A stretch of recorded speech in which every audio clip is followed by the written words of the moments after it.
বাড়িঘরের এনার্জিকে positive রাখা খুবই দরকার। বাড়িঘরের এনার্জি যত ভালো থাকবে, সেখানে থাকতে ভালো লাগবে, কাজে মন লাগবে, মানসিক শান্তি তৈরি হবে এবং জীবনে উন্নতি হবে। নমস্কার সকল বন্ধুদের, আমি পিঙ্কি চৌধুরী। আমার চ্যানেলে আপনাদের সকলকে স্বাগত জানাই।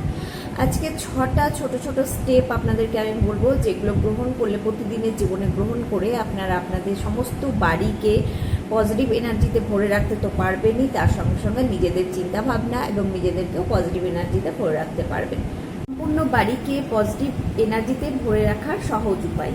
প্রথম, প্রতিটি ঘরকে ও বাথরুমকে প্রতি সপ্তাহে অর্থাৎ সপ্তাহে একদিন করে লবণ জল দিয়ে পরিষ্কার করা। ঘর মোছার সময় ঘর মোছার জলে লবণ ফেলে দিয়ে, কিছুটা লবণ ফেলে দিয়ে ঘরগুলো পরিষ্কার করা।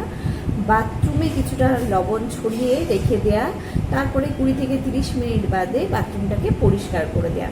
এটাতে বাড়ির ঘরের যত নেগেটিভ এনার্জি আছে, বাস্তু সমস্যা আছে, সেগুলো ঠিক হবে। বাথরুমের এনার্জিও পজিটিভ হবে, কারণ বাথরুম যখন আমরা ব্যবহার করি, আমাদের শরীরের সমস্ত নোংরা, মনের নোংরাও, স্নান করার পর দেখবেন শরীরের সঙ্গে সঙ্গে মনটাও অনেকটা হালকা হয়ে যায়। তো শরীরের নোংরা, মনের নোংরা, অরার নোংরা সমস্ত কিছু কিন্তু পরিষ্কার হয়। তো বাথরুমকেও পরিষ্কার রাখা, এনার্জির দিক থেকেও পজিটিভ রাখা দরকার। তাই ঘর বাড়ির সঙ্গে সঙ্গে বাথরুমকেও পরিষ্কার করার প্রয়োজন।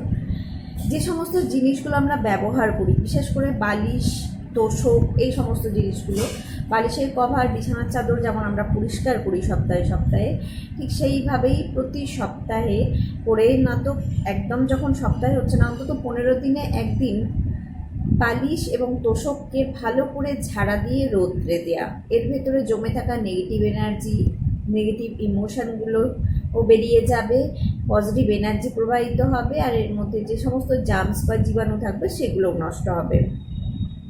দ্বিতীয় নম্বর হচ্ছে প্রতিদিন ঘরে কর্পূর জ্বালানো, সন্ধ্যের সময় ধূপ জ্বালিয়ে সন্ধে দেওয়ার সময় সমস্ত ঘরেও সেই ধূপকে ঘুরিয়ে দেয়া। 4 নম্বর হচ্ছে পজিটিভ ইন্টেনশন দিয়ে ঘরে প্রদীপ জ্বালানো। এতে ঘরে পজিটিভ এনার্জি প্রবাহিত হবে সম্পূর্ণ বাড়িতে। 5 নম্বর হচ্ছে বাথরুমে কিছুটা রক সল্ট একটা পাত্রে করে রেখে দেয়া, সপ্তাহে সপ্তাহে সেটাকে পরিবর্তন করা। 6 নম্বর হচ্ছে প্রতিদিন সন্ধেবেলা যখন সন্ধে দেওয়া হচ্ছে, সন্ধে দেওয়ার পর 10 মিনিট চুপ করে বসে মেডিটেশনের মাধ্যমে পরমেশ্বরের কাছে প্রার্থনা করা, সমস্ত বাড়ি ও নিজের জীবনের সুখ, শান্তি, সমৃদ্ধি ও সুস্থতার জন্য।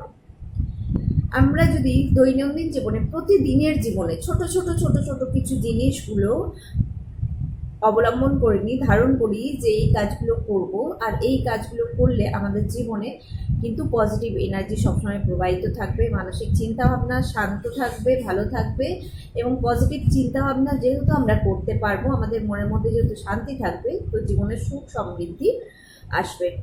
তো আজকে এতটাই। সকলে ভালো থাকুন, সুস্থ থাকুন। আমার ভিডিওটা যদি আপনাদের ভালো লেগে থাকে তো অবশ্যই আমার সঙ্গে থাকুন।